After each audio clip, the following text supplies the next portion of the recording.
निर्विघ्नं कुरु मे देव सर्वकार्येषु सर्वदा वसुदेवसुतं देवं कंसचाणूरमर्दनं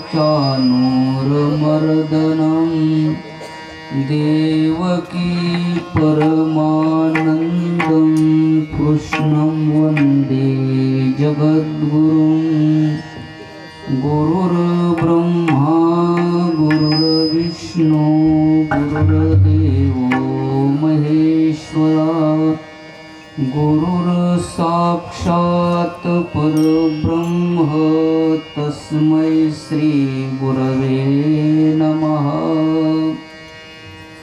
नारायणं नमस्कृत्य नरं चैव नरोत्तमं देवीं सरस्वतीं व्यासं ततो जयमुदीरयेत्। गोपाल कृष्ण भगवान की जय। आपल्या या भागवत कथेमध्ये आज दुसऱ्या दिवसाच्या सेवेला आपण प्रारंभ करत आहोत आणि या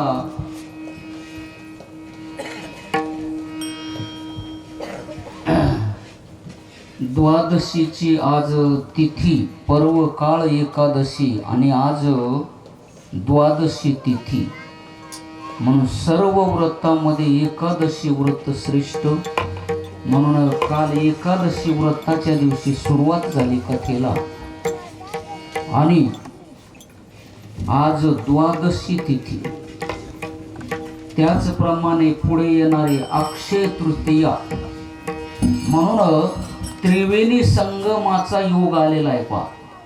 म्हणजे एकादशी व्रत द्वादशी तिथी आणि अक्षय तृतीया असा त्रिवेणी संगम या ठिकाणी येत आहे। त्याचप्रमाणे हा त्रिवेणी संगम आणि दुसरा एक संगम असा आहे की कथा हाच एक त्रिवेणी संगम असतो। कथा त्रिवेणी संगम कथा त्रिवेणी संगम कथा त्रिवेणी संगम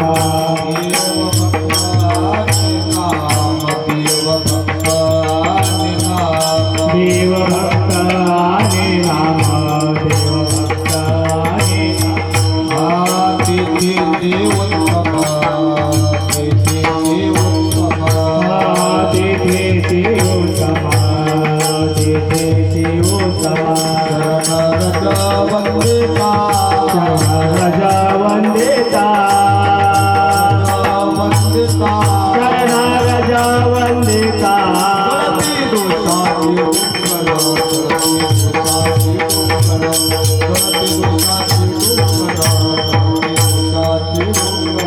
जळते दोषाचे डोंगरा जळते दोषाचे डोंगरा दोषाचे डोंगरा जळते दोषाचे डोंगरा।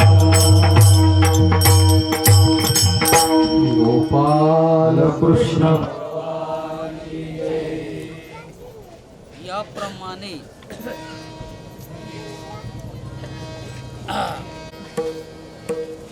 म्हणून कालच्या दिवशी आपण कथेमध्ये विचार केला। सनकादिक मुनीने याचा विधी सांगितला, कथेचा भागवत कथेचा विधी सांगितला आणि या विधीमध्ये भक्तीची जी अवस्था झालेली होती, ज्ञान आणि वैराग्य यांना वृद्धत्व प्राप्त झालेलं होतं, त्यांना तारुण्य प्राप्त झालं या कथेमुळे। अशा प्रकारे आपण कथा कालच्या दिवशी माहिती आणि म्हणून भक्तीच्या मार्गाने जाणारा मनुष्य श्रेष्ठ सांगितलेला आहे। सकल भुवन मध्ये निर्धनास्तेऽपि धन्यः निवसति हृदयेषां श्री हरिर भक्ती रे कहा. या भक्तीचा अंगीकार ज्याने केलेला असेल तो जगामध्ये किती जरी निर्धन असेल तरी तो धन्य असतो. अशा प्रकारे वर्णन आले. भक्ती रे नैवं नयति भक्ती रे नैवं दर्शयति भक्ती वश पुरुष भक्तिरेव भूयसी. म्हणून भक्ती ही मनुष्याला परमेश्वराकडे नेणारी आहे. आणि परमेश्वराकडे नेणारी जी भक्ती आहे आणि भक्तिवश असलेला पुरुष भगवंताला प्राप्त होत असतो. भगवंताच्या स्वरूपाला तो प्राप्त होत असतो. आणि म्हणून स्वतः भक्ती संतुष्ट झाली आणि त्यावेळेला स्वतः भगवंत आले. साक्षात भगवंत आले आणि 10 प्रकारचे नाद झाले तिथे. 10 प्रकारचे नाद. एक म्हणजे चिनी नाद, दुसरा चिनी नाद, तिसरा घंटा नाद, चौथा शंखनाद, 5व्या नंबरचा तंतुनाद, 6 नंबरचा टाळनाद, हा टाळाचा नाद, आणि 7व्या नंबरला वेणुनाद, 8व्या नंबरला मृदंगनाद, 9व्या क्रमांकाला भिरीनाद आणि 10व्या क्रमांकाचा मेघनाद. मेघदेव सुद्धा तिथे आले कारण मेघ हा सुद्धा एक नाद. आणि असे 10 नाद तिथे झाले. म्हणून हे 10 नाद पवित्र सांगितले. म्हणून कथेमध्ये मृदंगनाद हा पवित्र सांगितले. म्हणून लावो ने मृदंग श्रुती टाळ घोष सेवो ब्रह्मरस आवडीने. याप्रमाणे म्हणून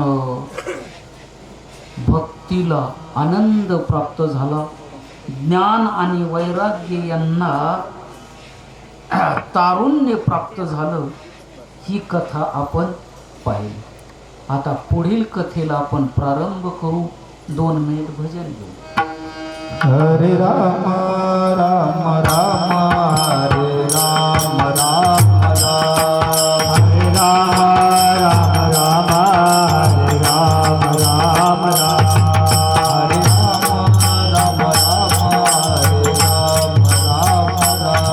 राम राम राम हरे राम राम हरे राम राम हरे राम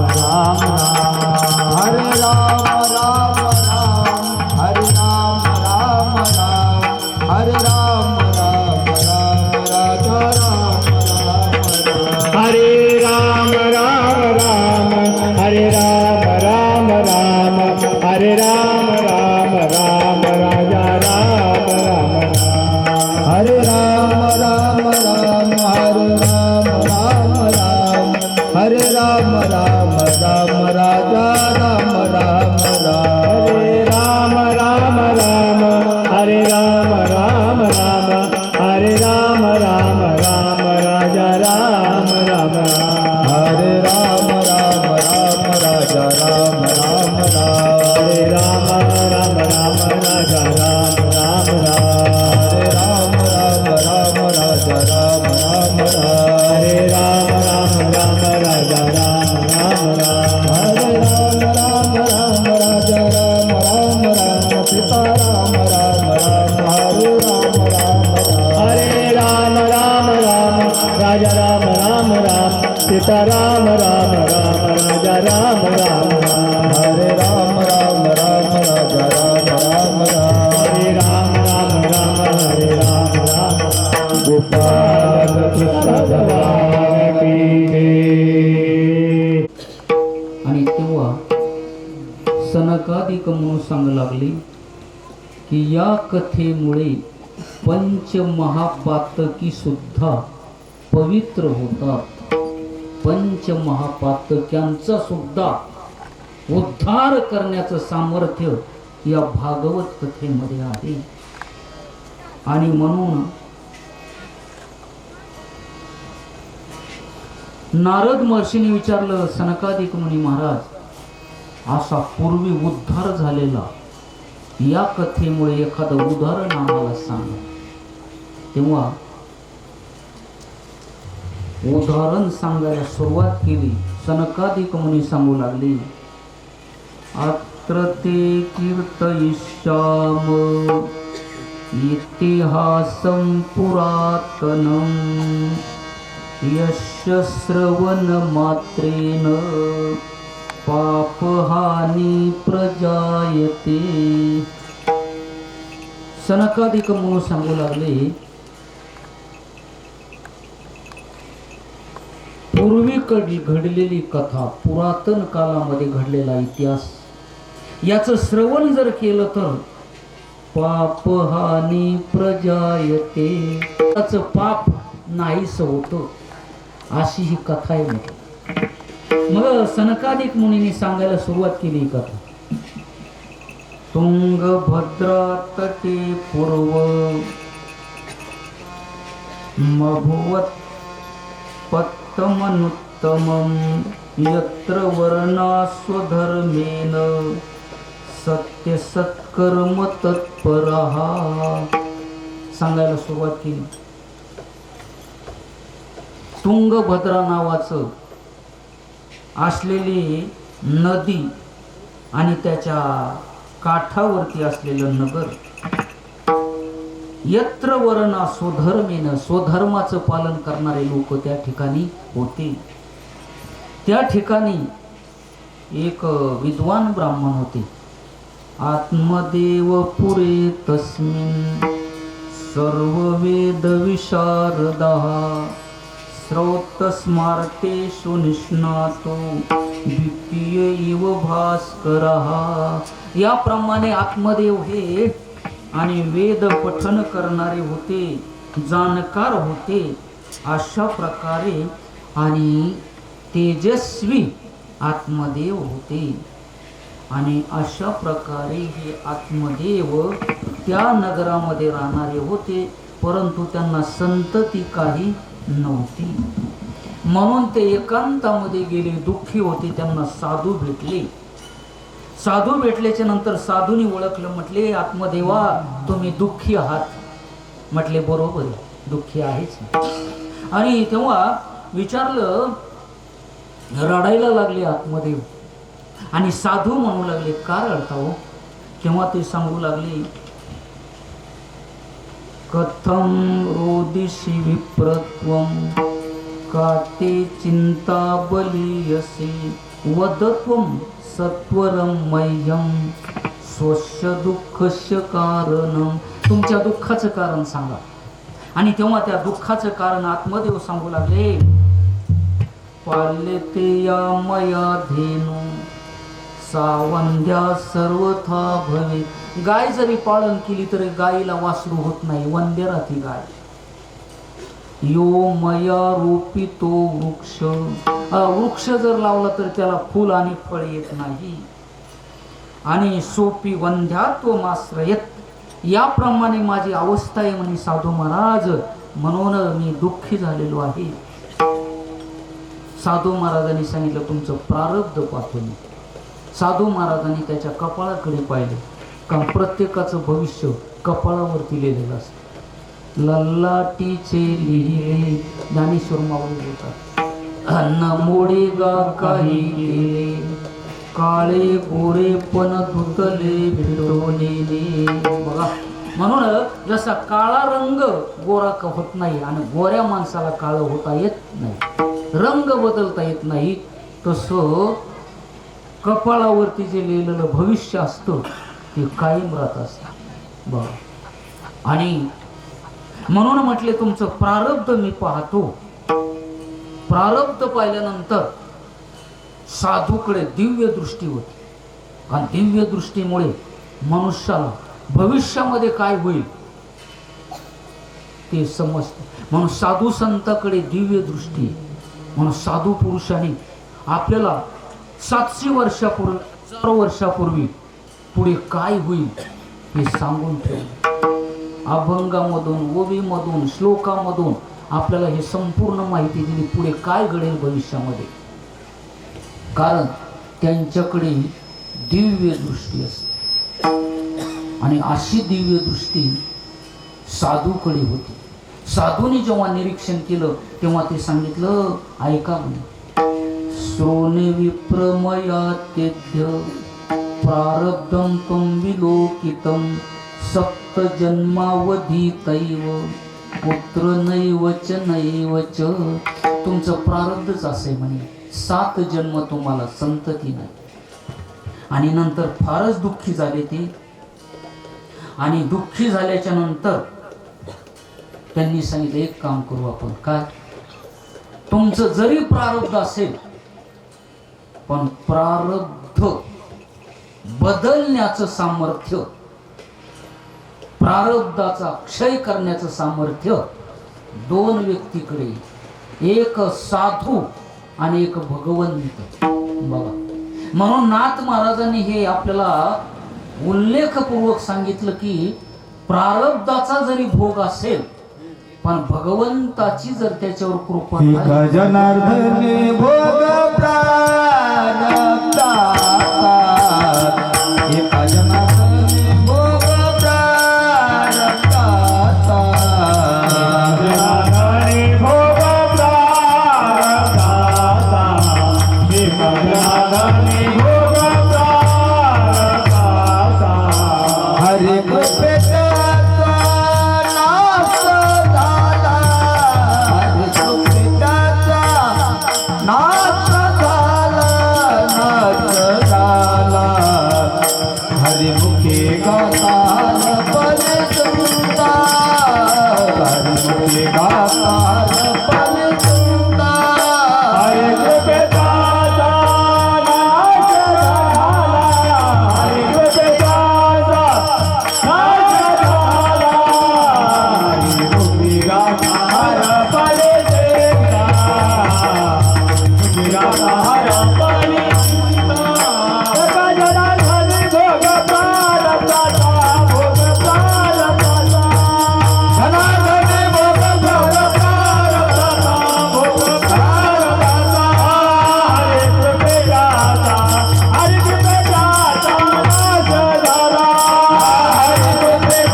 हरी कृपे त्याचा नाश झाला. भगवंताची जर कृपा झाली तर त्याचा नाश होत असतो, संपूर्ण बदलल्या जातो. याप्रमाणे साधूच्या मनात आलं आणि साधूने काय केलं पा, साधूने एक फळ दिलं त्यांनी आणि सांगितलं, हे फळ तुमच्या गृहिणी पत्नीला द्या. आणि नेम सांगितले त्यांनी, सत्यम शौचम दया दान मेक भक्तंतु भोजनम वर्षावधी स्त्रिया कार्यम तेन पुत्रोति निर्मलः. नेम सांगितला की 1 वर्षभर नेम पालन करायचे सांगा तुमच्या गृहिणी पत्नीला. काय नेम सांगितले की 1 वर्षभर सत्य बोलायचं, सत्य वागायचं, पवित्र मन ठेवायचं, मन पवित्र ठेवायचं, सत्य वागायचं आणि प्राण्यावरती दया करायची. आणि आलेलं जर कोणी आपल्याकडे आलं तर त्यांना दान करायचं, विनमुख जाऊ द्यायचं नाही. विनमुख गेलिया अतिथी हे सुकृताची संपत्ती, साय खडियाची गती सूत्रतंतू. म्हणून विनमुख जर अतिथी गेला तर आपलं पुण्य घेऊन जात असत. एखाद्याचा अपमान जर केला अतिथीचा तर आपलं पुण्य निघून जात असतं. म्हणून याप्रमाणे नियम सांगितले. 1 वर्षभर या नियमाचं पालन करा. फल घेऊन आत्मदेव घरी आले आणि आपल्या पत्नीला ते फल दिलं.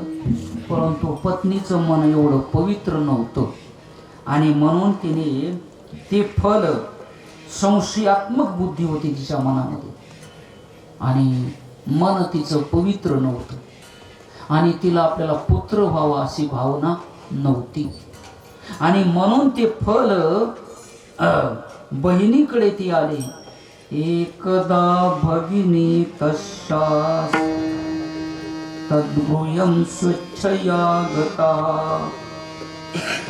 तदग्रे कथितं सर्वं चिंतयं महती हिमे. बहिणीला सांगितला इतिहास. बहिणीने सांगितलं, मी तुला मुलगा देईन, मी गरोदर आहे, मला दिवस गेलेले आणि तू गरोदरपणाचं सोंग घे. तिने बरोबर तसं केलं आणि बहिणीला मुलगा झाला आणि बरोबर बहिणीच्या पतीने तो मुलगा धुंदुलीकडे आणून ठेवला आणि आत्मदेवाला सांगितलं, धुंदुलीने झाला आपल्याला मुलगा. आत्मदेवाने गावामध्ये सर्व लोकांना सांगितलं, आपल्याला मुलगा झाला. आनंद झाला. पण मुलगा होता कोणाचा? बहिणीचा मुलगा होता. पण आत्मदेवाचा स्वभाव कसा होता? विश्वासू. त्यांना वाटलं आपल्यालाच मुलगा झाला. अशा प्रकारे केलं. म्हणून असं असतो, विश्वासू मनुष्याचा विश्वास बसत असतो. म्हणून खऱ्या मनुष्याला खोटा मनुष्य फसवतो. बघा, कारण खऱ्या माणसाला खोटा मनुष्य खरा वाटतो. बघा, असं असतं. आणि म्हणून समोरचा मनुष्य लबाडे हे खऱ्या माणसाला कळत नाही. म्हणून सत्यवादी माणसं फसल्या जातात. त्याचं कारण असं आहे, समोरची व्यक्ती सुद्धा त्याला खरी वाटत असते. म्हणून आत्मदेवाला विश्वास होता, आपलाच पुत्र आहे. आपल्या पुत्राप्रमाणे त्याच्यावर प्रेम केलं. त्याचं नाव धुंदुकारी असं ठेवण्यात आलं. आणि फळ जे आणलेलं होतं ते फल मात्र गाईला चारलं धुंदुलीने. गाईला चारलेल्या फलाचा काय परिणाम झाला? त्रेमासे निर्गते चार्ध साधेनु सुशुभैर्भकं सर्वांग सुंदरं दिव्यं निर्मलं कनकप्रभं. काय चमत्कार झाला? त्या गाईला जे फळ दिलेलं होतं आणि 3 महिन्याच्या नंतर, या धुंदुकारीच्या नंतर 3 महिन्याच्या नंतर गाईला मुलगा झाला. आणि तो मुलगा असा झाला, अतिशय सुंदर मुलगा. आणि आत्मदेवाला असं वाटलं, काय आपलं भाग्य, आपल्यालाही मुलगा झाला आणि गाईला सुद्धा मुलगा. कारण गाय अगोदर वांज होती. गाय वांज, तिला काहीच होत नाही, वासरू होत नव्हतं, दूध निघत नव्हतं, अशी गाय होती. आणि गाईला प्रत्यक्ष मुलगा झाला. काय आनंद झाला असेल आत्मदेवा. आणि म्हणून भाग्यदोयोधुना जात आत्मदेवस्य पश्यत धेन्वा बालप्रसूतस्य देवरूपिति कौतुकम. त्याचं सर्व गावामध्ये कौतुक करू लागले. काय आत्मदेवाचं भाग्य, असं कधीच घडलं नाही. गायीपासून मुलगा झाला आणि तेजस्वी मुलगा, असं घडलं नाही. पण आत्मदेवाच्या जीवनामध्ये घडलं. आनंद झाला सर्वांना आणि सर्व गावाला आनंद झाला. आणि त्यानंतर हे दोन्ही मुलं यांचं संस्कार केला. जातक कर्म नावाचा संस्कार केला. त्याच्यानंतर नामकरण नावाचा संस्कार. म्हणून 16 संस्काराची माहिती आलेली आहे, पण एवढा विस्तार करायला आपल्याला वेळ नाही. नुसते नावं सांगतो त्याची. गर्भाधान पुसवन सीमंत नयन जातक कर्म नामकरण निष्क्रमण अन्नप्राशन वपन क्रिया कर्णवेद व्रतादेश वेदारंभ केशांत वेद स्नान विवाह विवाहाग्नी परिग्रह अंत्यसंस्कार असे 16 संस्कार असतात. त्यामध्ये मनुष्याला फक्त एकच संस्कार टाळता येतो. कोणता? विवाह नावाचा. एखाद्याचा विवाह झाला नाही म्हणून विवाह संस्कार त्याचा नाही असं समजायचं. परंतु बाकीचे जे संस्कार ते करावे लागतात, केले जातात, काही टाळल्या जातात. परंतु हे 16 संस्काराचं शरीर म्हटलं की याला संस्कार आलेच बघा. म्हणून पहिल्या संस्काराच्या वेळेस पहिला जो संस्कार असतो त्यावेळेला 10 दिवस विटाळ आणि शेवटच्या संस्काराच्या नंतर 10 दिवस सुतक बघा. पहिल्यांदा विटाळ आणि शेवटला सुतक 10 दिवस. म्हणून 10 दिवसाच्या सुतकी अन्न दुसऱ्याला देऊ नये, आपण खाऊ नये 10 दिवस बघा. म्हणून दशक्रिया विधीचं अन्न खाता येत नाही. कारण का? ते सुतकी अन्न असतं, सुतक असतं बघा. आणि अगोदरचे 10 दिवस काय असतो? विटाळ बघा. म्हणून सुरुवातीच्या संस्कारात विटाळ आणि शेवटचा संस्कार अंत्यसंस्कार. आग्नीमध्ये डाग दिल्याच्या नंतर 10 दिवस सुतक पडले जातात. असं शरीर आहे बघा. याप्रमाणे संस्कार केला आत्मदेवाने. आणि हे दोन्ही मुलांचे नामकरण झाले. गायीपासून झालेला जो मुलगा होता त्याचं नाव गोकर्ण ठेवण्यात आलं. आणि आपलाच मुलगा आहे असं वाटून त्या धुंदुलीचं नाव देऊन धुंदुकारी नाव ठेवलं मुलाचं. दोन्ही मुलं बाल्य अवस्थेतून तारुण्य अवस्थेमध्ये आले. कियत कालेन तौ जातो तरुणौ तनया उभो गोकर्ण पंडितो ज्ञानी धुंदुकारी महाखलाः. दोघांचे लक्षण एका श्लोकात सांगितले. सनकादिक मुनी सांगतात दोघांचे लक्षण एका श्लोकात सांगितले. दिसायला जरी सारखे असले पण गुण सारखे नव्हते त्यांचे. तर गोकर्ण हा पंडित आणि ज्ञानी होता आणि धुंदुकारी कसा होता? महाखलाः. खल म्हणून पसायदानामध्ये शब्द येतो ना, जे खळांचे व्यंकटे सांगो. खळ कशाला म्हणतात? त्याचे 6 लक्षण आहेत खळाचे.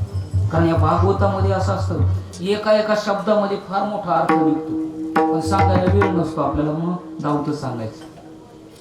खल म्हणजे 6 लक्षण ज्याच्याजवळ असतात. कोणते? दुर्गुण.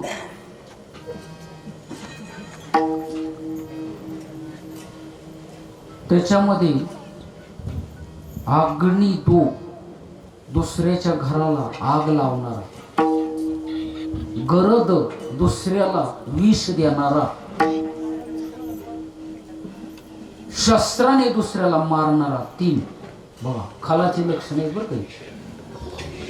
दुसऱ्याचं धन लुबाडणारा. बघा हे 4 झाले. हा क्षेत्र म्हणजे दुसऱ्याची शेती लुबाडणारा. बघा आणि 6 नंबरचा दुसऱ्याच्या स्त्रीला फसवणारा. अशी 6 लक्षण ज्याची असतात त्याला म्हणायचं खल. आणि म्हणून असा हा धुंदुकारी कसा होता? महाखलाः. खल शब्दाचा अर्थ आहे. आणि गोकर्ण कसा होता? पंडितो ज्ञानी. तो पंडितही होता आणि ज्ञानी होता. 2 लक्षण त्याच्याकडे महत्वाचे होते. आणि अशा प्रकारे हे मोठे झाले. आणि याच्यामध्ये खल असल्यामुळे 6 प्रकाराचे कृत्य करू लागला तो. दुसऱ्याच्या घराला अग्नी लावायचा, दुसऱ्याला विषय पाजायचा, शस्त्र घेऊन हातामध्ये दुसऱ्याला मारित होता, दुसऱ्याचं धनही चोरीत होता, दुसऱ्याच्या शेतीवरती तो आक्रमण करीत होता, निषिद्ध कर्म दुसऱ्याच्या शेतीमध्ये जाऊन करत होता, 6 कर्म करत होता. आणि दुसऱ्याच्या स्त्रीबद्दल त्याची दुष्ट भावना होती. अशी 6 प्रकाराने त्याच्याकडे अवगुण होते. असा हा धुंदुकारी. आणि याप्रमाणे धुंदुकारीला व्यसन लागलं वाईट, वेश्या संगतीमध्ये गेला. कारण संगतीमध्ये गेल्याच्या नंतर या महाराज गोपाल कृष्ण भगवान की जय. राधे श्याम राधे श्याम राधे राधे राधे राधे राधे श्याम राधे राम राधे श्याम राधे श्याम राधे श्याम राधे राधे श्याम राधे श्याम राधे श्याम राधे राधे राधे राधे राधे श्याम राधे श्याम राधे श्याम राधे श्याम राधे श्याम राधे राधे श्याम राधे राधे राधे राधे राधे श्याम राधे राधे राधे राधे राधे श्याम राधे राधे राधे राधे राधे श्याम राधे राधे राधे राधे राधे श्याम राधे श्याम राधे श्याम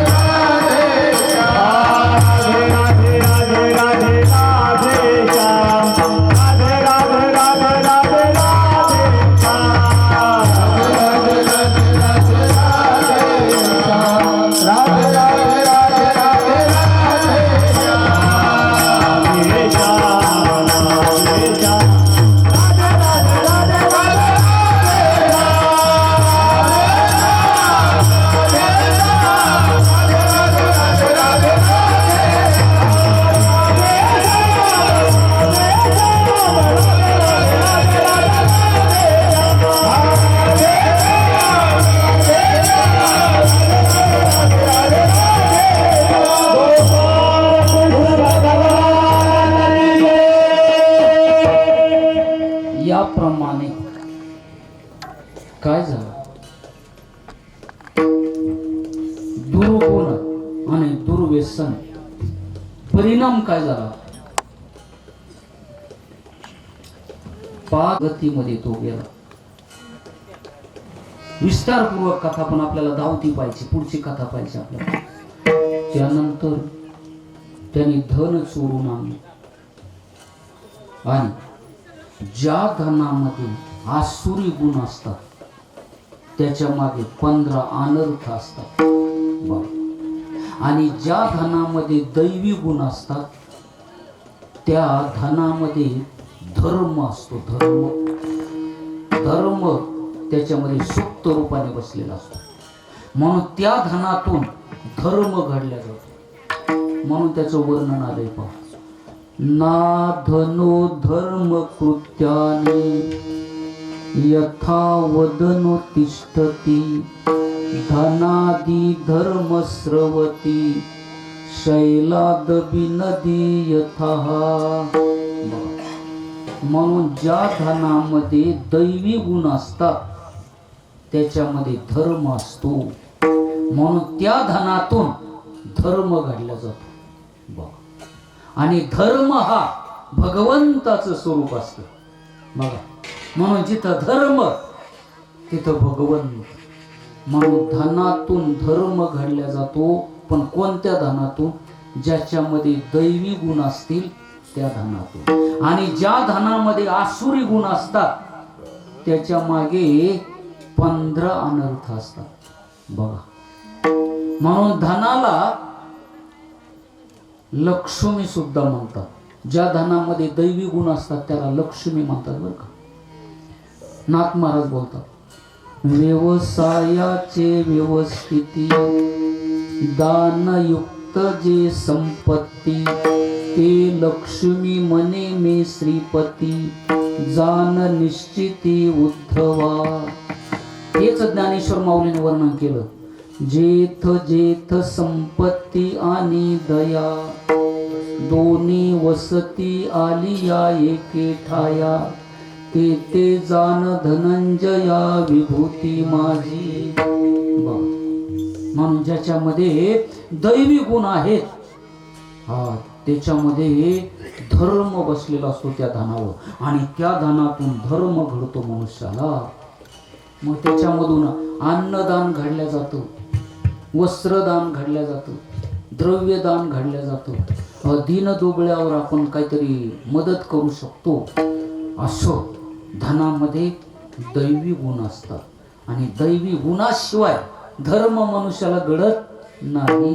म्हणून धनाशिवाय धर्म करता येत नाही. म्हणून याप्रमाणे दोन्ही धनाचा विचार इथे आला थोडक्यात. आता पुढे आपल्याला कथा पाहत असताना धुंदुकारीने जे धन आणलं होतं त्याच्यामध्ये कोणते गुण होते? आसुरी गुण होते. कारण चोरून आणलं होतं त्याने. धन कसं आणलं होतं?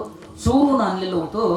तेव्हा त्याच्यावरती दैवी गुणाचा संबंध नव्हता, त्याच्यावरती संपूर्ण आसुरी गुण होते आणि त्या आसुरी गुणामध्ये 15 अनर्थ निर्माण होत असतात.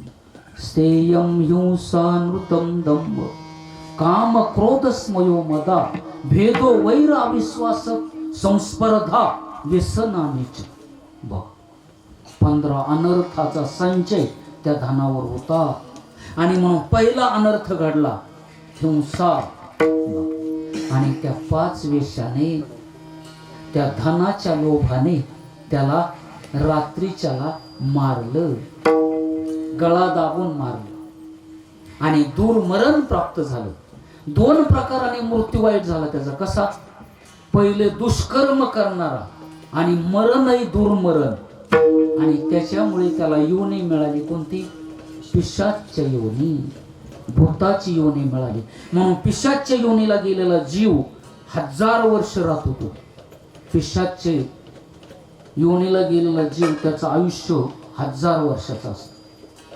1000 वर्ष त्याला दुःख भोगावं लागतं आणि अशा योनीला तो गेला. बघा, कारण दुष्कर्म आणि दुर्मरण यामुळे त्याला ती गती प्राप्त झाली. योगायोगाने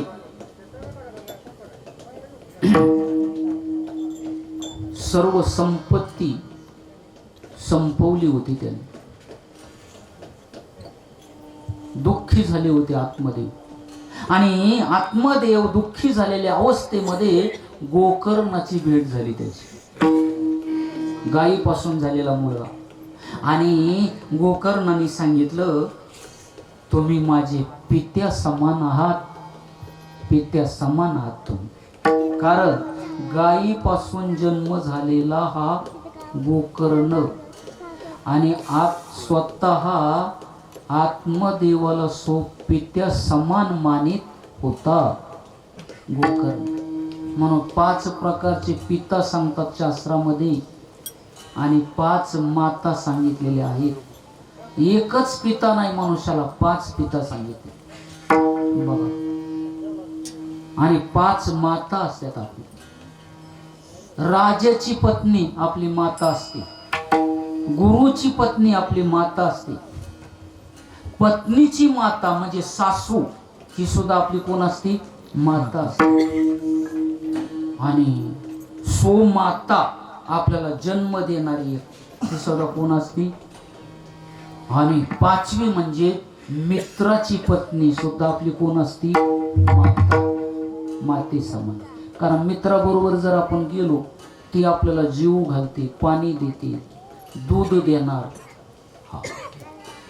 म्हणून ती सुद्धा मातेप्रमाणे असते. आणि 5 पिता आणि 5 माता. आणि म्हणून यांनी सांगितलं की तुम्ही माझ्या पित्या समान आहात. का? कारण पालन केलं, माझ्या आईचं पालन केलं. गोकर्णाची आई कोण? गाय. आणि गायीचं पालन केलं होतं आत्मदेवाने आणि तिच्यापासून जन्म झालेला हा गोकर्ण. आणि म्हणून ते पित्या समान होते आतमध्ये. आणि म्हणून पित्याप्रमाणे प्रेम करत होते. आणि आत्मदेवाने आपल्या पुत्रवत प्रेम केलेल्या गोकर्णाला बोलवलं आणि आपलं दुःख निवेदन केलं. इदानी तू समागत्य गोकर्ण ज्ञान संयुत बोधयामास जनकम वैराग्यम परिदर्शयन. आपलं दुःख जेव्हा गोकर्णाजवळ प्रगट केलं आत्मदेवाने, तेव्हा आत्मदेवाने उपदेश केला आपल्या वडिलांनी, पित्या समान असलेल्या आत्मदेवाने. म्हणून असं असतं, मुलगा जर ज्ञानी असेल तर वडिलांना तो उपदेश करू शकतो. तुकाराम महाराज पण सांगतात, श्लोकामध्ये तर आहेच भागवतामध्ये, पण तुकाराम महाराजांनी हे लिहून ठेवलं बरं का. पितयाने तैसा वंदावा कुमर जयाचे अंतरी देव वसे. म्हणून मुलगा जर एखादा साधू असेल तर त्या वडिलांनी त्याला जरी नमस्कार केला तरी चालतं. कारण त्याच्यामध्ये जर साधुत्व आलेलं असेल तर ओ पितयाने तैसा वंदावा कुमर. तर कुमार असलेला मुलगा त्याला सुद्धा वंदन केलं तरी चालतं. आणि मुलगा म्हणून त्याची जर अवहेलना केली तर साधू द्रोहाचा दोष लागतो त्याला. म्हणून ते म्हणे किती मोठा झाला तरी माझा मुलगाची, असं जर एखादे वडील म्हणत असतील ती चुकीची गोष्ट. साधू द्रोहाचा दोष लागतो त्याला, असा विचार आहे बघायचा. म्हणून आत्मदेवाने उपदेश केला, हे आत्मदेवाला उपदेश केला गोकर्णाने. काय उपदेश केला?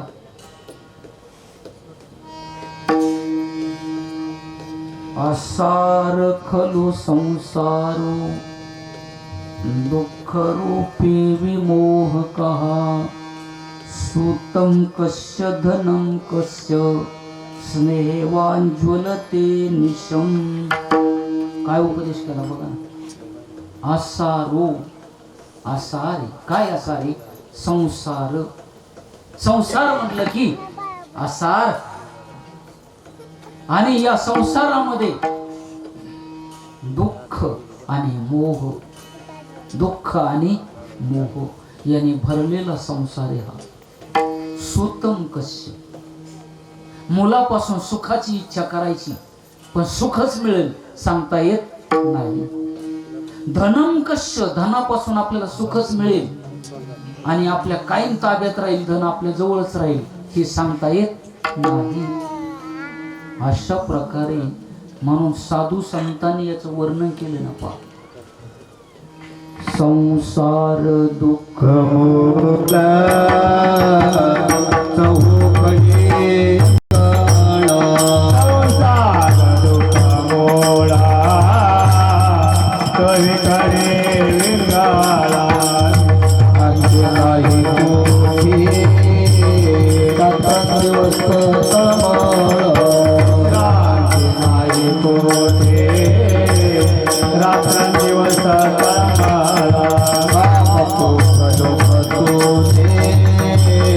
पाठी लागले ओढाळ. पाठे लागले ओढाळा. शरण जाऊ दृष्टी दे निर्मळा. कवनाने शरण जावो दृष्टी देईल निर्मळा. धर्म जागो सदैवाचा परमतारी. आढळला दृष्टी देतो त्याचे नाव मी उच्चारी. धर्म जागो सदैवाचा आंधळ्या दृष्टी देतो त्याचे नाव मी उच्चारी. गोपाल कृष्ण भगवान की. संसार म्हटलं की आसार आहे. म्हणून आत्मदेवाला गोकर्णाने उपदेश केला. भरपूर श्लोकामध्ये उपदेश येतो. आणि शेवटी आत्मदेवाने विचारलं, हे गोकर्णा, मला केलेला उपदेश तो अतिशय योग्य प्रकारचा उपदेश केला, पण आता याच्या पुढे काय करू मी, आता पुढे काय करू. तेव्हा गोकर्णाने एक उपाय सांगितला त्यांना. धर्मं भजस्व सततं तेजलोक धर्मान सेवस्व साधु पुरुषा जेहि काम तृष्णाम अन्यस्य दोष गुण चिंतन माशु मुक्त्वा सेवा कथा रसमोहो नितरा पिबत्वम. काय सांगितलं बघा, शेवटची उपदेश केला बरं, काय करावं लागेल पुढे. मग त्यांनी सांगितलं धर्मं भजस्व, धर्माप्रमाणे वागा. धर्म भजस्व, धर्मरूप असलेला परमात्मा, कारण धर्माची तू मूर्ती, परमात्मा धर्माची मूर्ती, म्हणून त्या परमात्म्याचं भजन करा. म्हणून धर्म शब्द वापर. भजस्व सततम, नेहमी त्याचं भजन ठेवा, त्याला क्षणभर विसरू नका. पहिला उपदेश सांगितला. तेजलोक धर्मान, आणि त्याग जर करायचा असेल तर कशाचा करा. लोक धर्मान, लोक वेगळ्या वेगळ्या प्रकाराने वागणारे आहेत, त्यांचा त्याग म्हणजे त्यांच्याकडे लक्ष देऊ नका. कारण अनेक प्रकारचे माणसं, अनेक प्रकारचे लोक अनेक प्रकारे वागणारे आहेत, ज्याच्या त्याच्या बुद्धीप्रमाणे वागणारे आहेत. आणि म्हणून स्वतः काय करायचं पहा, तर दुसऱ्याच्या कर्माकडे लक्ष न देता कोण काय कर्म करतय याच्याकडे दुर्लक्ष करा. कारण त्या कर्मामध्ये जर आपण लक्ष देत राहिलो तर आपला वेळ वाया जाईल. कारण आपल्या धर्माचं पालन करताना त्याच्यामध्ये विलंब होईल. आणि म्हणून दुसऱ्याच्या कर्माकडे लक्ष देऊ नका. आत्मदेवाला गोकर्ण सांगतो. मुलगा वडिलांना, पित्याला उपदेश चाललाय बरं काही. त्याच्या पुढचं सांगितलं सेवस्व साधू पुरुषा, आणि साधूच्या संगतीमध्ये राहा. साधूचे विचार अखंड ग्रहण करा, आणि संगती सुद्धा साधूची, सज्जनाच्या संगतीमध्ये. तेजलोक धर्मान, त्याच्या पुढे अजून सांगितलं अन्यस्य दोष गुण चिंतन माशु मुक्त्वा. दुसऱ्याचे गुण आणि दोष पाहू नका. परत अजून दोन गोष्टी सांगितल्या. दुसऱ्याचे गुण दोष पाहू नका. म्हणून जो जयाचा गुण दोष पाहे तो त्याचा पाप विभागी होये. जो पुढीलाचे गुण दोष गाये निरया जाय तेने दोषे. म्हणून अजून एका ओवीमध्ये उद्धवाला उपदेश करताना भगवंतांनी सांगितले, उद्धवा निंदा स्तुतीची कथा सांडी सांडी गा सर्वथा तरीच पावसी परमार्था निज स्वार्था निज बोधी. किती वर्णन हो, किती वर्णन, किती सांगावं. याप्रमाणे त्यांना सांगितलं दुसऱ्याचे गुण आणि दोष पाहू नका. गुण पाहायचे असेल भगवंताचे पहा, गुण वर्णन करायचे असेल भगवंताचे करा. कारण सामान्य जीवाच्या या अंतःकरणामध्ये, शरीरामध्ये वर्णन करण्या इतके गुण नसतात. आणि म्हणून सर्व गुण संपन्न एक भगवंताची जाण, त्याचे गुण वर्णन करा आणि दोष मात्र कोणाचेच वर्णन करू नका. हेच ज्ञानेश्वर माऊलींनी सांगितले बघा, की तैसी सर्व मार्गी निंदा सांडोनिया आसता पै शुद्धा गीता श्रवणी श्रद्धा उभारी जो. म्हणून या दोन गोष्टीचा त्याग सांगितला. आत्मदेवाला. आणि त्याच्या पुढचं अजून एक गोष्ट सांगितली त्यांनी. काय सांगितली? सेवा कथा रसमोह. सेवाभाव ठेवा, सेवाभाव ठेवा. कारण भक्तीच्या 6 गुणाने 6 अंगाने युक्त भक्ती. भक्तीचे लक्षण 9 जरी असले पण तिचे अंग 6 आहे. त्याच्यामध्ये पहिलं अंग तिचं आहे सेवा. त्या सेवेतून भक्तीतून मनुष्याकडे ज्ञान येतं. म्हणून माऊली वर्णन करतात, ज्ञानाचा कुरुठा तेथ सेवा हा दारवंटा, तो स्वाधीन करी सुबटा ओळगोनी. त्याच्या पुढे माऊली सांगतात, तनो मनो जीवे चरणाशी लागावे, अगर्वता करावी दास्य सकळ, मग अपेक्षित आपुले जी सांगतील पुसिले, जेणे अंतकरण बोधले संकल्प. निकट दासत्व हनुमंते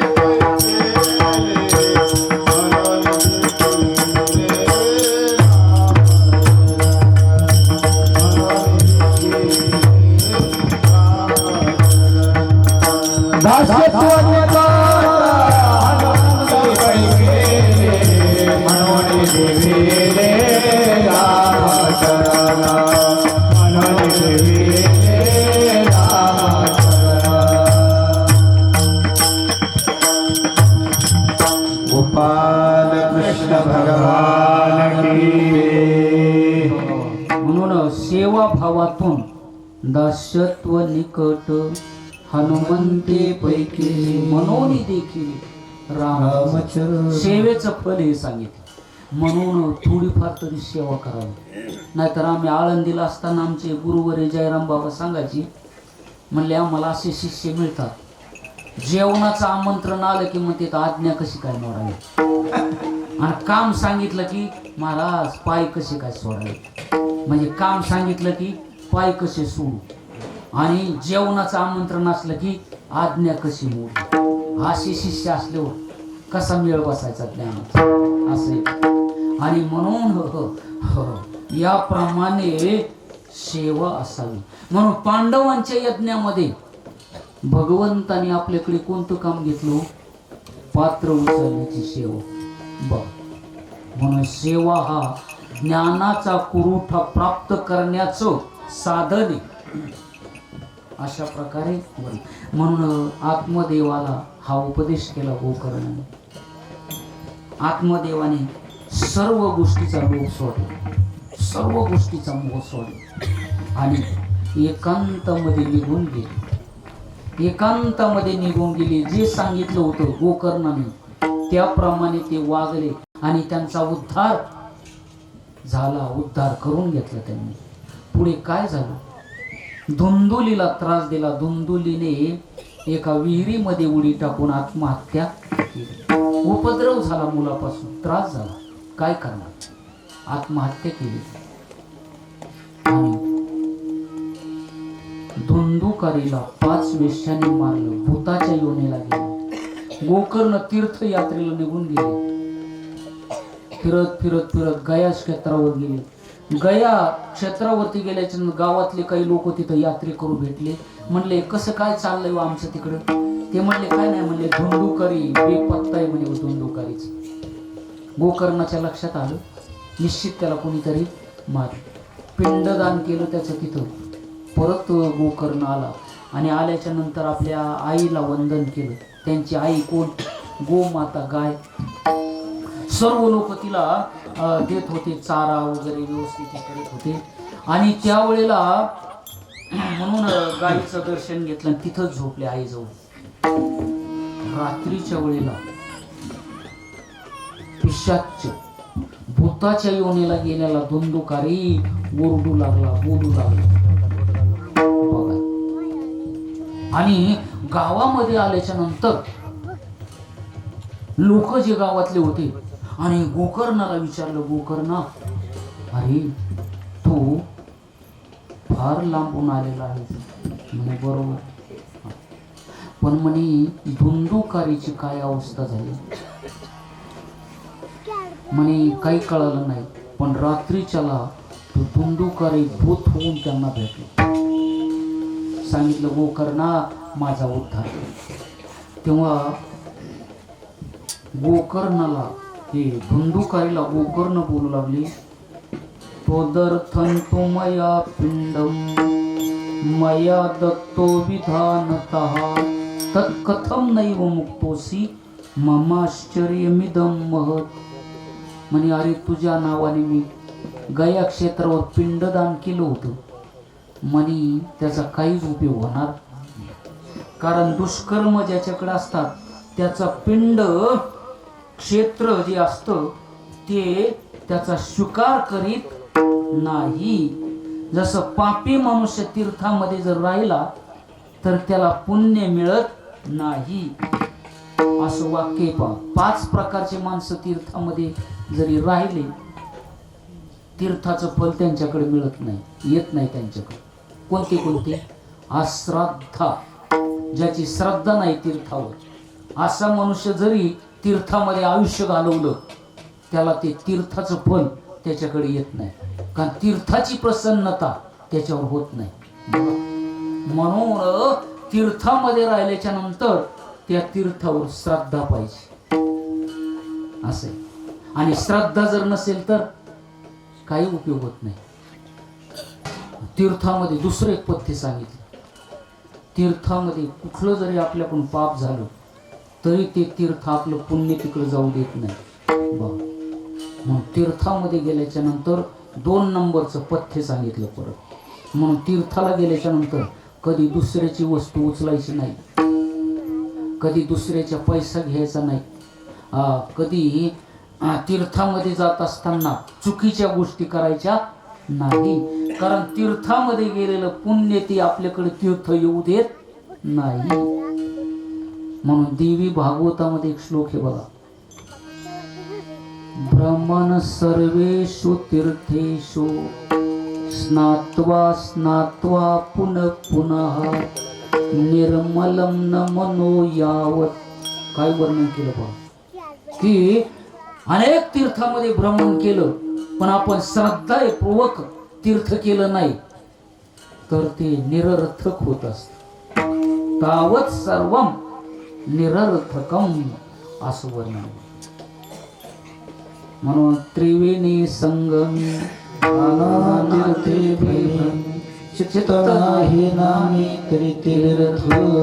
किती ठिकाणी वर्णन केलं. अशा प्रकारे म्हणून सांगितलं की ते पिशाच बोलू लागलं बरं का. आता काय बोलतोय गोकर्णाला ऐका. गया श्राद्धश्यते नापी मुक्तिर्मेन भविष्यती, की तुम्ही माझे 100 जरी श्राद्ध केले मला मुक्ती नाही मिळू शकत. कारण का? पिंड ते क्षेत्र स्वीकार करीत नाही आणि ते क्षेत्र आपल्याकडे पुण्य येऊ देत नाही. काय उपयोग तिथं पिंडदान करून? म्हटले दुसरा काहीतरी उपाय करावा लागेल, तुम्हाला काहीतरी साधन पाहावं लागेल. उपायम परम किंचित तुम विचाराय सांप्रतम, काहीतरी विचार करून माझ्या उद्धाराचा उपाय पहा. गोकर्णाने सांगितलं ठीक आहे म्हणे, पाहू आपण. सकाळच्या वेळेला प्रातःकाल झाल्याच्या नंतर अनेक लोक तिथं आले. गोकर्णाला म्हणू लागले, गोकर्ण तू आला कधी आला? म्हणे रात्री. पण म्हणे रात्रीच्याला मला धुंदुकारी भेटला म्हणे. त्याचं शरीर संपलं आणि त्याला भूताचं शरीर मिळालं. कारण शरीर बदलतं, स्थूल शरीर, सूक्ष्म शरीर बदलत नाही, आत्मा बदलत नाही. कालच विषय झाला आपला. मग स्थूल शरीर बदललं म्हणे. त्याचं काय? पहिलं मानव शरीर होतं पण दुष्कर्मामुळे त्याला आता पिशाच्चे शरीर मिळाले. दुसऱ्याला त्रास देणारं शरीर येते आणि स्वतःलाही त्रास, दुसऱ्यालाही त्रास. मग म्हणे आता काय करायचं? म्हणे काय नाही, त्याच्या उद्धारासाठी उपाय काहीतरी सांगा, कळत असेल तर. बाकीचे म्हटले गोकर्णा आम्हाला काय कळतं याच्यातलं, तू एवढा ज्ञानी असून आम्ही काय सांगू शकतो. गोकर्णाने सांगितलं मला बी एवढं ज्ञान नाही पण आपल्या गुरुला विचारू. म्हणून गोकर्णाचे गुरु सूर्यदेव बघा, सूर्यदेव, कारण सूर्यदेवाकडे ज्ञान भगवंताने दिलेले बघ.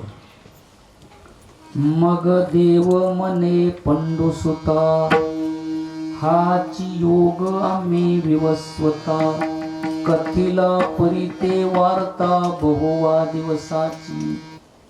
मग तेने विवस्वते रवी, हे योग स्थिती बरवी, निरूपिली बरवी मनोप्रती, मनोने आपण अनुष्ठिली. मग इक्ष्वा कवा दिलेली, इक्ष्वाकू राजा, सूर्यवंशातले राजे. ऐशी परंपरा विस्तारली आद्येही गा. अशा प्रकारे हे ज्ञान सूर्यदेवाकडे. मग सूर्यदेवाकडे दोन प्रकारचं सामर्थ्य बरं का. एक ज्ञान प्रकाश आणि दुसरा अंधकार निवृत्त करणारा प्रकाश आणि दुसरा ज्ञान प्रकाश. म्हणजे सूर्यदेव दोन प्रकारचे आवरण निवृत्त करू शकतात. कोणते? एक अंधकार निवृत्त आणि दुसरं अज्ञान निवृत्त. सूर्यदेवाकडे म्हणून दोन प्रकारचे आवरण असतात. अंधकाराचं आवरण आणि दुसरं अज्ञानाचं आवरण.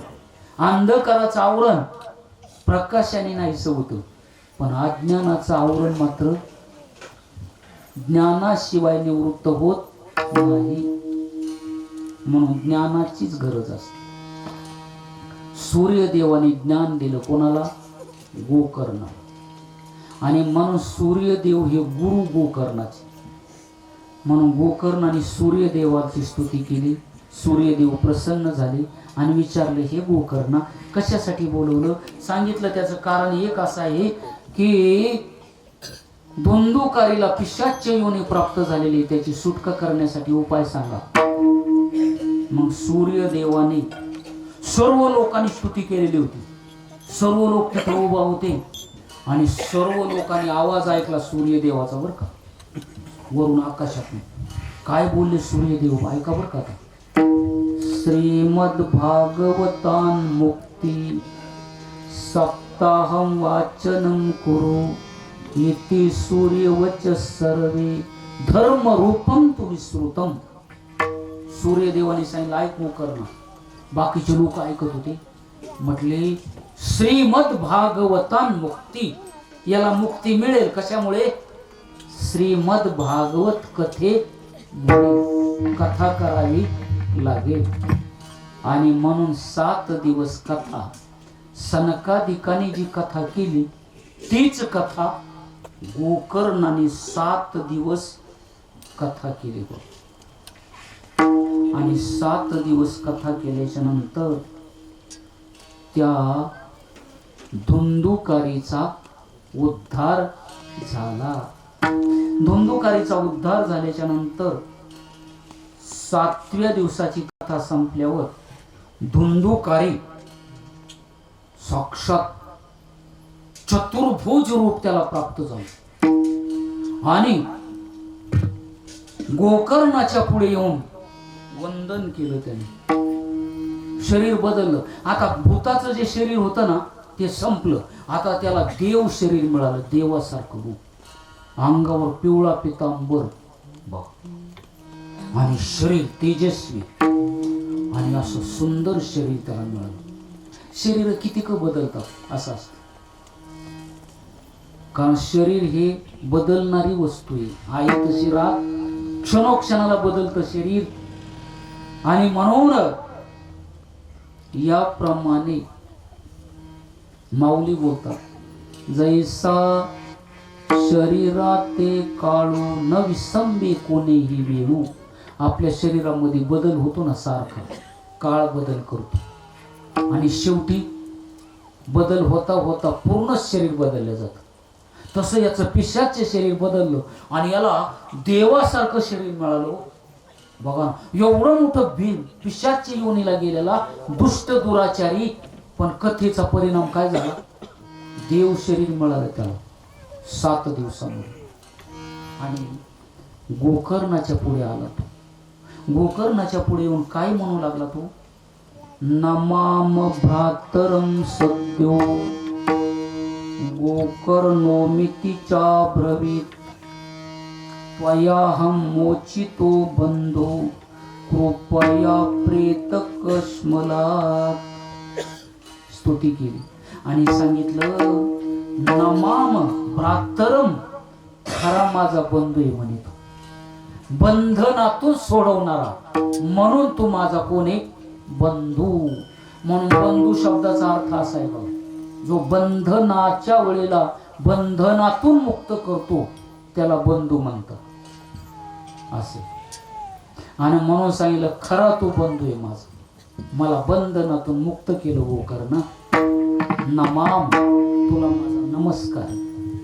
काय उपकार आहे तुझे माझ्यावर, मला पिशाच्य योनीतून मुक्त केलं तू, काय उपकार आहे तुझे. स्तुती करायला लागलं बघा. ती भूताचं शरीर निघून गेलं आणि दिव्य शरीराने, आणि आता भागवत कथेचं वर्णन करू लागला तो. धन्या भागवती वार्ता प्रेत पीडा विनाशिनी सप्ताहोपी तथा धन्य कृष्ण लोक फलप्रद.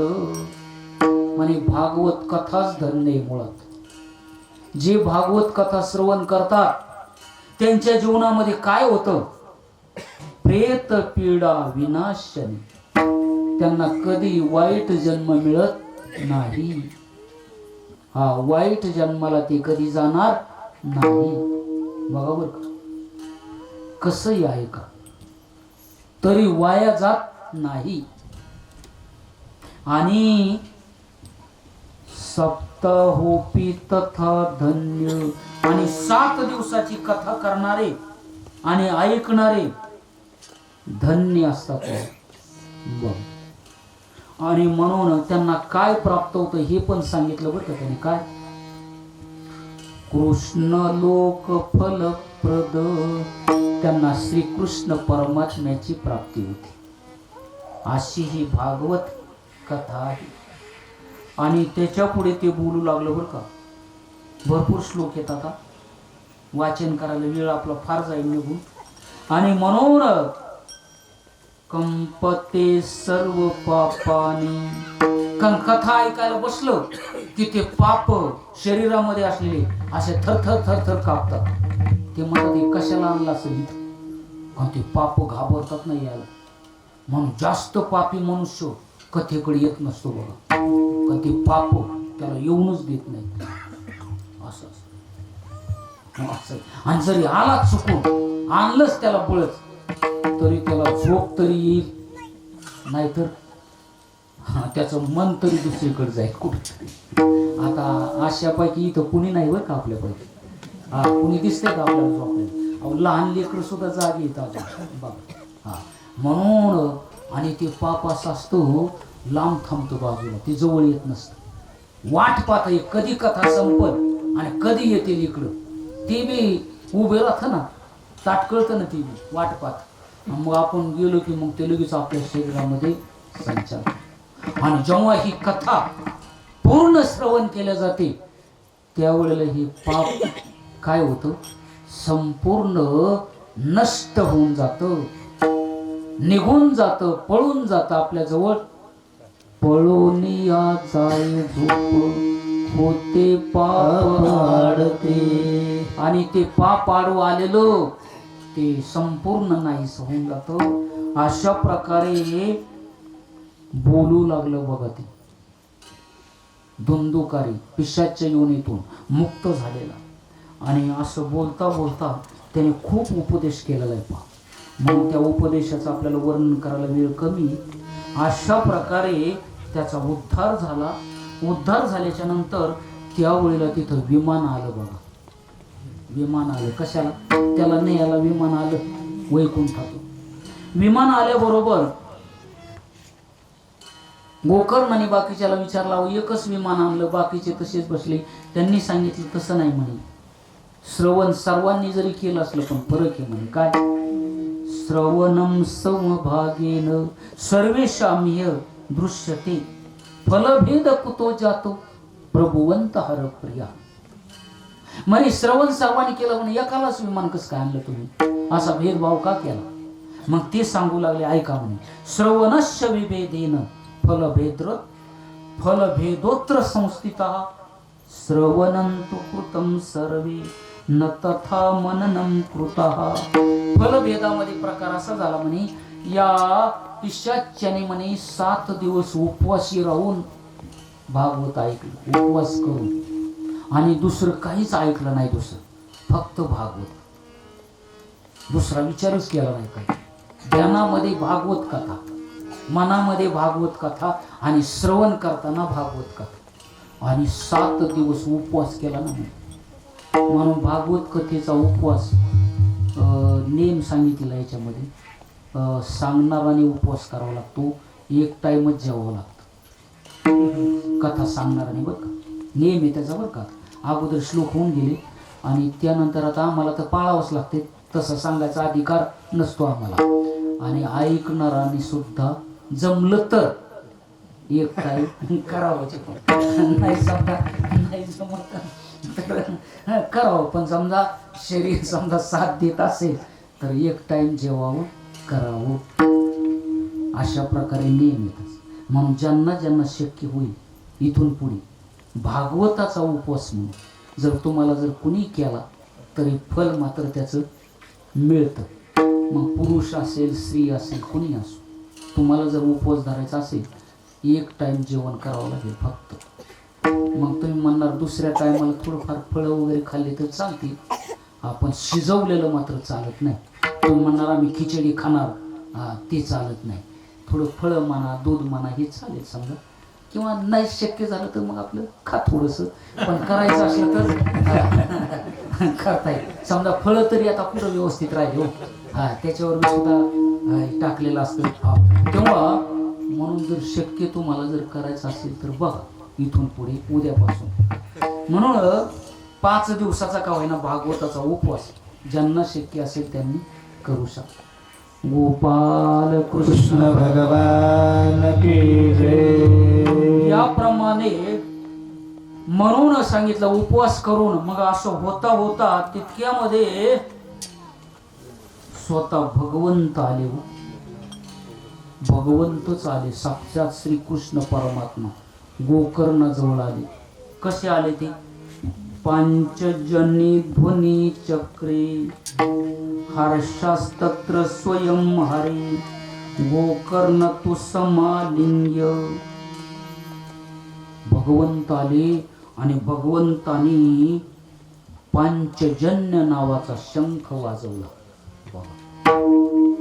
पांचजन्य नावाचा शंख भगवंताने वाजवला तिथे गोकर्णाच्या जवळ. आणि गोकर्णाला कवटाळून धरलं त्यांनी, हृदयाला मिठी मारली. जसं अर्जुनाला श्रीकृष्णाने प्रेमाने आलिंगन दिलं होतं. हृदय हृदय एक झाले, हे हृदयचे ते हृदयी घातले. बघा, द्वैत न मोडिता केले आपण ऐसे अर्जुना. तसंच रामाने हनुमंताला प्रेम आलिंगन दिलं. त्याचं सुद्धा श्लोक आलेले वाल्मिक रामायणामध्ये, मोठा प्रसंग येतो. आणि हनुमंताला आलिंगन देताना काय घडलं होतं, काय भाव होता त्यांचा, तसंच आलिंगन भगवान श्रीकृष्णाने गोकर्णाला दिलं आणि आपल्या हृदयातलं ज्ञान गोकर्णाच्या हृदयामध्ये घातलं. ही गोकर्णाची अवस्था. आणि गोकर्णाला सांगितलं, गोकर्णा, शंखाचा नाद ज्यावेळेला झाला, हृदयाशी कवटाळून धरलं गोकर्णाला. आणि त्यावेळेला मेघासारखा श्यामवर्ण आणि पितांबर धारण केलेलं असं रूप गोकर्णाला प्राप्त झालं.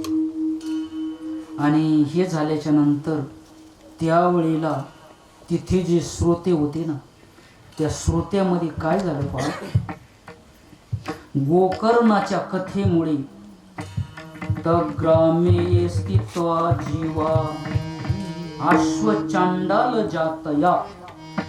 श्वा म्हणजे संस्कृत मध्ये कुत्र्याला म्हणतात. तिथं जे कुत्रे आले होते ना मालका बरोबर, का मालक कथेला आले की कुत्र माग अजूनही काही ठिकाणी येतात बघा कुत्रे, तर त्या कुत्र्याचा सुद्धा उद्धार झाला हो. कुत्र्याचा सुद्धा उद्धार झाला, कारण तो धोनी त्यांच्या कानावर पडला. आणि म्हणून भगवंतानी सांगितलं ही कथा श्रवण करण्यासाठी जे जे इथं आलेले आहेत त्या सर्वांना मी आता दिव्य शरीर देतो म्हणे. आणि काय झालं, भगवंताने प्रत्येकाला दिव्य शरीर दिले. काही काही कुत्री जे आलेले होते ना मालकाबरोबर, कुत्र्याचं शरीर पडलं आणि दिव्य शरीर. काय भाग्य कुत्र्याचं. बघा बघा सत शिकल्या बघा तिकडे मावशी की कुत्र्याला सुद्धा ही गती प्राप्त झाली. आणि भगवंताने काय केलं, गोकर्णाला सांगितलं, गोकर्णा आता तुम्ही सर्वांनी गोलोकाला चालायचं. गोलोक म्हणजे कुठं, जिथे भगवंतानी गवळणीला गोपीला पाठवलं त्याला गोलोक म्हणतात. आणि या गोलोकामध्ये गोकर्णेन स गोपालो गोलोकम गोपवल्लभम कथाश्रवणात प्रीतो निर्णयो भक्तवत्सला. म्हणून भगवंताने स्वतः गोपीचा प्रिय असलेला लोक त्याला गोलोक म्हणतात. गोपी जसं आपण गंध लावताना गोपी चंदन म्हणतो ना, बघा गोपीच्या पायाखालची माती आपण लावतो, तसं गोपीचं राहण्याचं ठिकाण त्याला गोलोक म्हणतात. आणि या गोलोकामध्ये गोकर्णाला भगवंत घेऊन गेले. आणि त्या ठिकाणी अजूनही भागवत कथा गोकर्ण करतात. आणि गोपी ज्या आहेत त्या सुद्धा त्या कथा तिथे श्रवण करतात. म्हणून श्रवण करत असताना या श्रवणाचं फल अशा प्रकारे प्राप्त होत असतं. म्हणून ही कथा या ठिकाणी पूर्ण करू आपण. थोडस भजन होईल आणि पुढची कथा आपल्या वेळेमध्ये पाहू. जे जे कृष्ण कन्हैया, जे जे राधा मैया, कृष्ण कन्हैया, जे जे राधा कन्हैया, जे कृष्ण कन्हैया, जे राधा मैया, कृष्ण कन्हैया, जय जय राधा कन्हैया, जय जय कृष्ण कन्हैया, जय जय राधा मैया, जय जय कृष्ण कन्हैया, जय जय राधा कन्हैया, जय जय कृष्ण कन्हैया, जय जय बंसी बजैया, जय जय कृष्ण कन्हैया, जय जय राधा कन्हैया, जय जय कृष्ण कन्हैया, जय जय राधा मैया, जय जय कृष्ण कन्हैया, जय जय राधा कन्हैया, जय कृष्ण कन्हैया,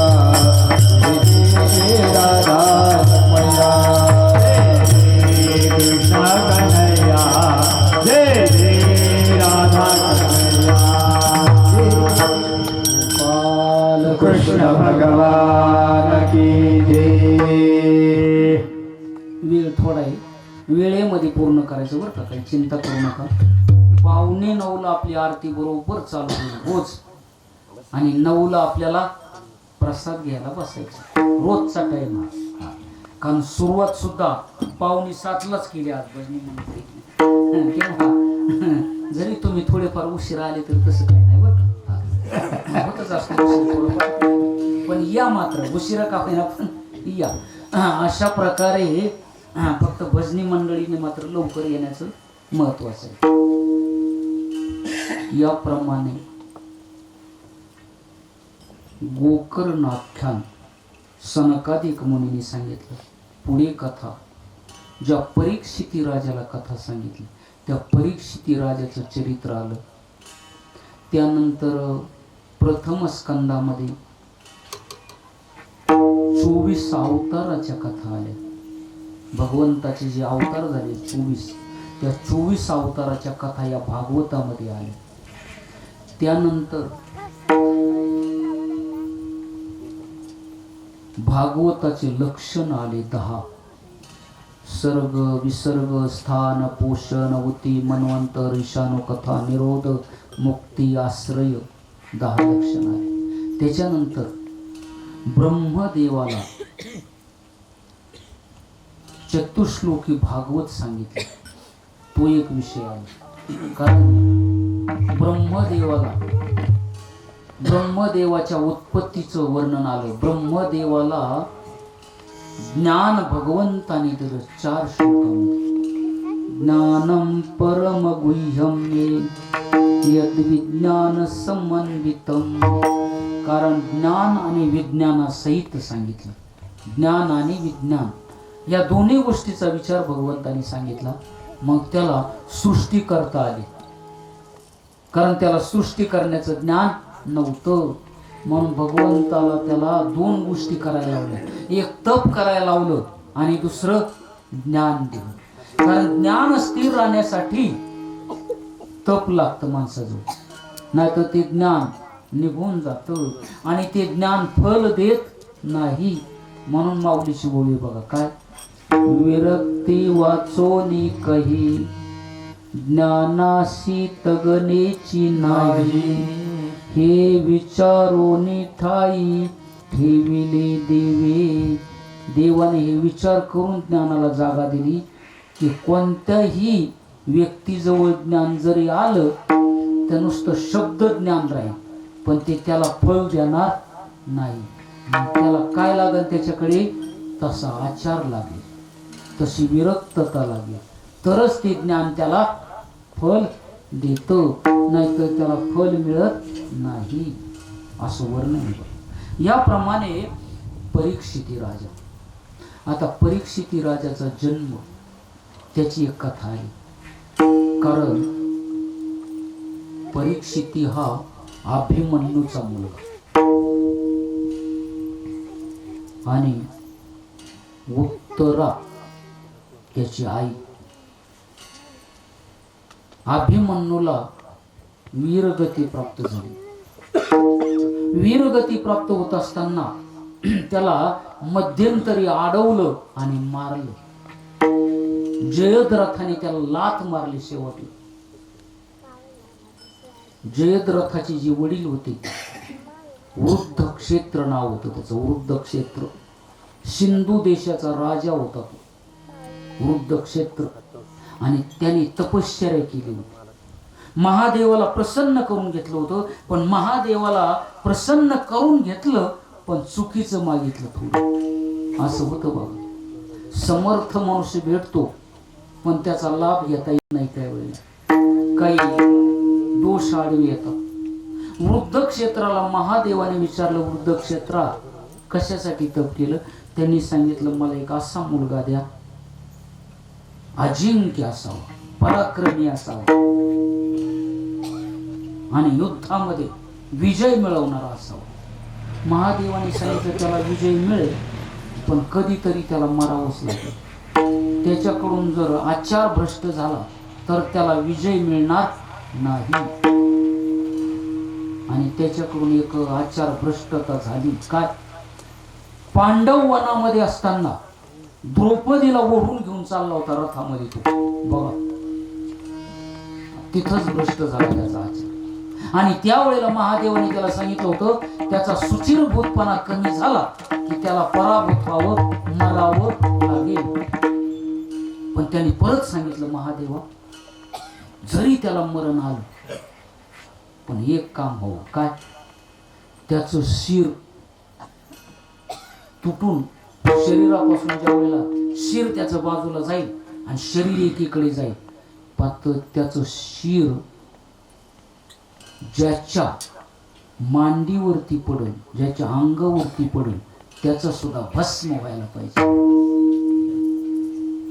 मग त्यावेळेला महादेवाने सांगितलं तथास्तु. आता भगवंताला प्रसन्न केलं देवच लागतं. जसं नौकराने काम केलं त्याला मजुरी तेवढी देवच लागते. हा जरी समजा मध्ये पाऊस आला एखादा तास जरी हे झाला ते म्हणते इथं आम्ही सावलीला का ह्याच्यात महिना पण येऊन थांबलोत ना तुमच्या शेतात, हा कमी कसं काय देता येईल. हा म्हणून त्याप्रमाणे काय झालं पा खरोखरच वृद्ध क्षेत्राचा मुलगा जयद्रथ त्याच्याकडून 2 प्रकारचे अपराध झाले. द्रौपदीला ओढलं होतं त्याने आणि अभिमन्यूला लाथाने मारलं होतं, पायाने मारलं होतं. मग लाथ मारण्यामध्ये दोष असतो बरं का. मग लाथीने कधी मारू नये त्याचं वर्णन आता येईल उद्याच्याला सांगू. वेळ कमी आता 5 मिनिटावर आला वेळ. काय झालं पा लाथ मारल्यानंतर त्याचं सामर्थ्य कमी झालं आणि अर्जुनाचं आणि जयद्रथाचं युद्ध झालं. आणि बाकीची कथा तुम्हाला माहिती. त्यावेळेला भगवान कृष्णाने सांगितलं होतं अर्जुना एक काम कर आता तू काय जयद्रथाला जर मारलं नाही तर तुला अग्नी काष्ट करावं लागेल. अग्नी पेटवला गेला हो कारण सूर्यास्त होता आला होता. का भगवंताने सुदर्शन चक्र आडवं लावलं होतं सूर्यदेवाला, सर्व अंधकार पसरवला होता. आणि जयद्रथाला वाटलं आता नक्की अग्नीमध्ये उडी टाकेल अर्जुन. अग्नी प्रज्वलित केलेला होता, अग्नीला परिक्रमा केली. आणि मग अर्जुनाला सांगितलं अर्जुना तू क्षत्रिय आहेस, हातामध्ये धनुष्य राहू दे तुझ्या. जरी अग्नीला प्रदक्षिणा करायची असेल पण धनुष्य खाली ठेवता येत, तू क्षत्रिय आहेस. मग हातामध्ये धनुष्य घेऊन प्रदक्षिणा करीत होता. आणि शेवटच्या प्रदक्षिणेला भगवंताने सुदर्शन चक्र बाजूला काढलं आणि सांगितलं हा सूर्य आणि हा जयद्रथ दोन्ही दाखवले. मग अर्जुनाने ज्या वेळेला बाण सोडला पण कृष्णाने एक सांगितलं होतं डायरेक्ट बाण सोडू नको. त्याचं जे शिर आहे ते त्याच्या वडिलाच्या मांडीवर जाऊन पडलं पाहिजे. कारण ते शिर जर त्याच्या मांडीवर जर पडलं नाही तुझ्या अंगावर येणार आणि भस्म होणार. वरदान आहे त्याला महादेवाचं. म्हणून ते शिर वडील ध्यानस्थ बसलेले होते आणि वडिलांच्या मांडीवर ज्या वेळेला शिर पडलं वडील ध्यानातून बाजूला झाले आणि ते शिर मांडीवरून हाताने उचलून त्यांनी खाली टाकले. कोणी वडिलांनी. आणि वरदान काय मागितलं होतं ज्याच्याकडून माझ्या मुलाचं शिर जमिनीवर पडत त्याचं काय होईल भस्म होईल. आणि म्हणून हे जमिनीवर न पडता अर्जुनाला हे काम करावं लागलं. किती सायास झाले असते. अहो भगवंत असल्यावर काय काय होणार नाही. म्हणून वृद्ध क्षेत्राच्या मांडीवर जेव्हा शिर पडलं त्यांनी खाली टाकलं त्याच वेळेला त्याचं काय झालं भस्म झालं. आणि म्हणून काही वेळेला भगवंत प्रसन्न होतात परंतु मागण्याचं ज्ञान कमी पडतं. म्हणून असा अभिमन्यूचा अपराध करणारा जयद्रथ आणि अभिमन्यूचा मुलगा कोण उत्तर. आणि अशा परीक्षिती राजाची कथा उद्याच्याला आपण थोडक्यात पाहू आणि पुढची कथा पण अशा उद्याच्याला 2 कथा पाहू.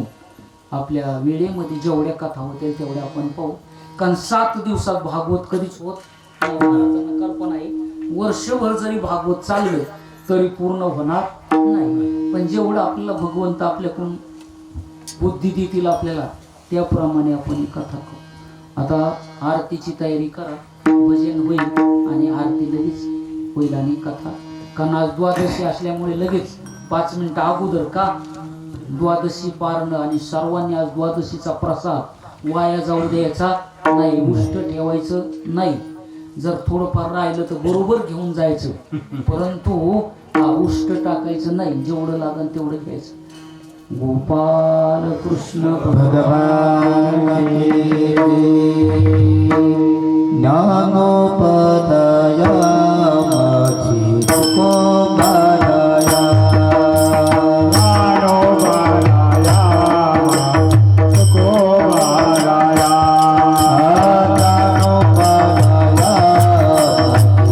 तुकोबाराया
साचे स्वज्वळ आत्मा राम मुने सकळ सेवन झाले मन सुफळ महाफलवगे आले अवनी एकल हरणे भगवदन चंदने ते कथिता आरती करो तुझ भगवंता जय हो जय श्री भागवता आरती करो तुझ भगवंता सिद्धी गाता देवाने साधकारे गुण गावो रे चार पुराणे मोठ मने परम प्रेमा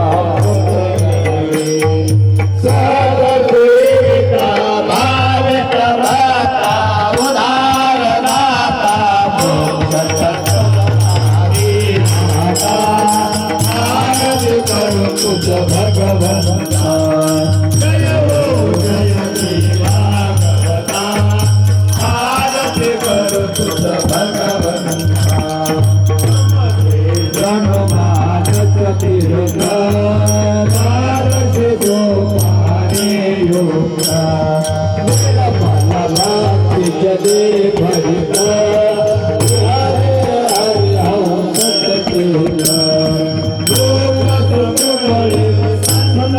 सत्य सेवने रमने रक्षति आरती करो तुझ भगवंता जय हो जय श्री भागवता आरती करो तुझ भगवंता अपार महिमा ग्रंथाता वदने नामो नाथाता कीर्तन गाराता सेवा भगवत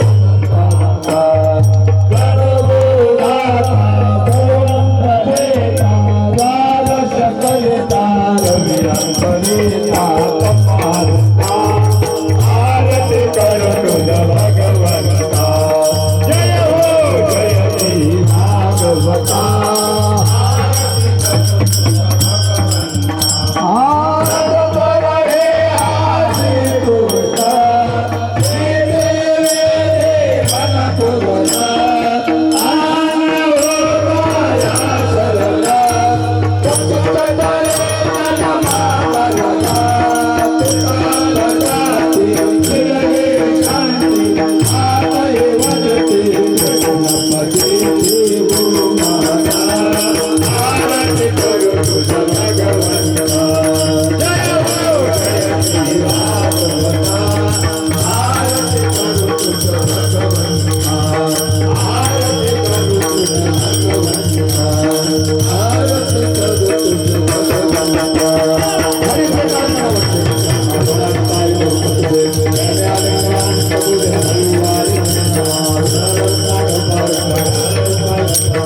मागणे ते प्रति आहे